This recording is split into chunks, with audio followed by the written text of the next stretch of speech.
Hi. So you've set up business with someone else, which means you're running a partnership. And as you've not registered this business with Companies House as a company, a limited company, a community interest company, therefore you're just running it as a partnership and it's a simple structure. However, from a tax point of view, you need to make sure that the partnership itself is registered with HMRC as a partnership that's separate to you and the partners. As partners, you also need to be registered for self-assessment with HMRC.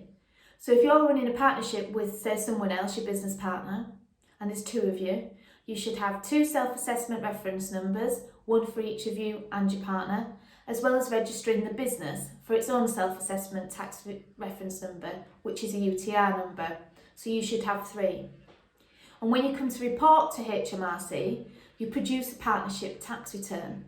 And it may well be that you instruct someone to do this on your behalf, like a tax advisor like myself, or an accountant. And they produce a partnership tax return, and from that tax return is determined the profits that the partnership makes in that year. And then those profits are split on the basis of the partnership agreement between both partners on their tax return. So you may have a partnership where one partner takes 75% of the profits, one may 25%. Or it may be that it's 50-50, which is far easier to deal with. Or it could be that one's 60-40%. So whatever the arrangement is in the partnership agreement and the profit share that you've decided to take each, that's reflected on the partnership tax return.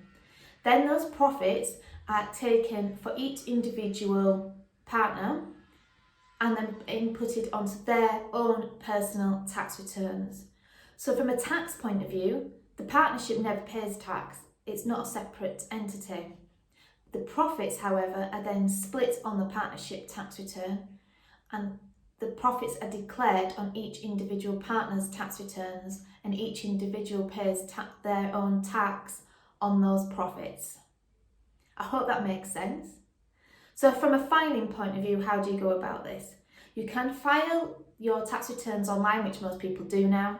Alternatively, you can still submit paper forms. I won't go into the paper forms, but from a filing point of view online, you can submit partnership tax return to HMRC and your self-assessment tax returns if you don't want to instruct a professional to do so for you. Your tax returns need to be filed by the 31st of January following the end of the tax year.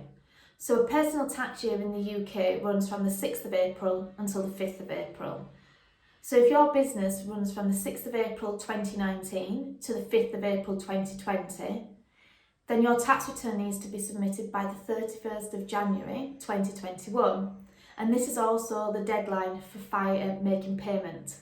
So midnight on the 31st of January following the end of the tax year is the deadline for making payment of any tax outstanding. From a registering point of view, I'll share the links at the end of this video. However, you register a self-assessment and you can register a partner at the same time. It's a simple process to do, doesn't take long. Your UTR numbers, unique tax reference numbers, are usually received in the post about 10 to 14 working days after you've registered. Sometimes it can be quicker. I hope this helps. If you need any advice, get in touch and we'll see how we can help you.